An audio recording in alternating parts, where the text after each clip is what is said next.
Hi friends, welcome back. Rigel Smith here, and today I'm going to teach you how to make your own kombucha at home. So before you can start brewing your own kombucha at home, you have to have one of these magical things called a SCOBY. And that's that chunky stuff in the bottom of your raw kombuchas. Basically, that's what makes your tea into a kombucha and not rotten tea. So before you can start brewing kombucha at home, you have to get one of these. You can either purchase them online, you can get them from a friend, or you can make them. So I'm going to show you how to make it. It's a very simple process.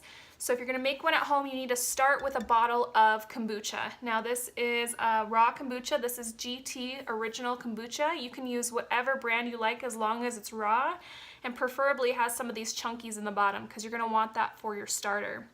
You're also going to need some black tea. So this is some nice loose leaf black tea that I get from a local tea house, but any black tea will work, even tea bags. Just go with a higher quality. So we're going to need about a tablespoon for what we're using today, or approximately 4 tea bags. And you're going to need half a cup of just raw cane sugar. So I have some organic cane sugar. You want to not use a sugar substitute for this. You're going to use regular sugar, and don't worry, you're not actually going to be drinking all the sugar at the end. It's going to be consumed by the process of fermentation and where the SCOBY is created. So it's going to eat up the sugar. That's what the SCOBY uses for food. So you're not going to be drinking all of this sugar in your final product. You're also going to need some hot water, about 6 or 7 cups of hot water, and a jar to hold it all. So this is a nice 2-quart mason jar. It holds 8 cups. So the first thing we're going to do, after we make sure that all of our things are sanitized, so we want to make sure this is really clean. We don't want bacteria or funk growing with our SCOBY. We just want a straight up SCOBY. So I made sure this is clean. There's no residue from any of the soaps or anything. It's ready to go. So we pour half a cup of our white sugar. You can see I have a little helper down here with me today. It's my little daughter. We have 6 or 7 cups. We need to save some room because we're going to end up adding, after this tea is steeped and brewed, we're going to end up adding a cup of this. That's our starter culture. So this holds 8 cups. I'm going to fill between 6 and 7. So this jar even tells me where 6 cups is. All right, so that's 6 cups. That looks pretty good to me. I think that's plenty. And we're going to stir it up till that sugar is dissolved. Oh, are you doing your numbers? Thanks for being so good today, helping me make some kombucha.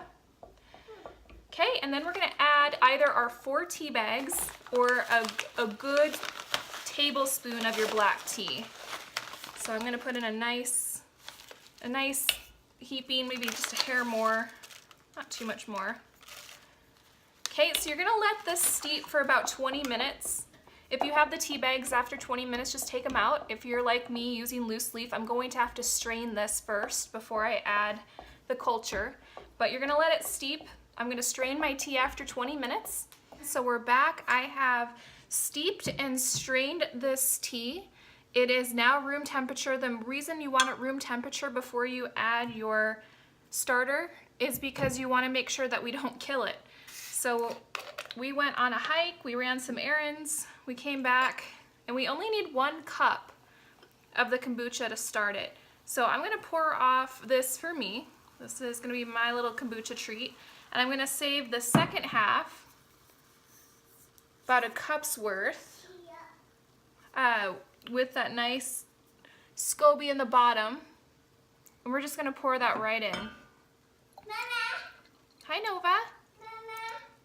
I hear you. Okay, so that's it. We are ready to let this ferment and create our very first SCOBY. You want to put this in a place that is dark and room temperature, and you want to cover it so that bugs and gnats and dust doesn't get into it. You don't want to use a lid because we want it to be breathable. So you can use a paper towel, a cloth, whatever works for you. Until that SCOBY forms, it'll be about 1/4 inch when it's ready, so it takes about 2 to 4 weeks depending on the temperature of your environment and how it's forming. So I'll give you an update of what this looks like, and then in my next video I will show you how to make your first batch of kombucha. Okay, and this is what your final SCOBY looks like. This one went for about 4 weeks. It's nice and thick. So now you are ready to make your first batch of kombucha. I'll show you how in the next video.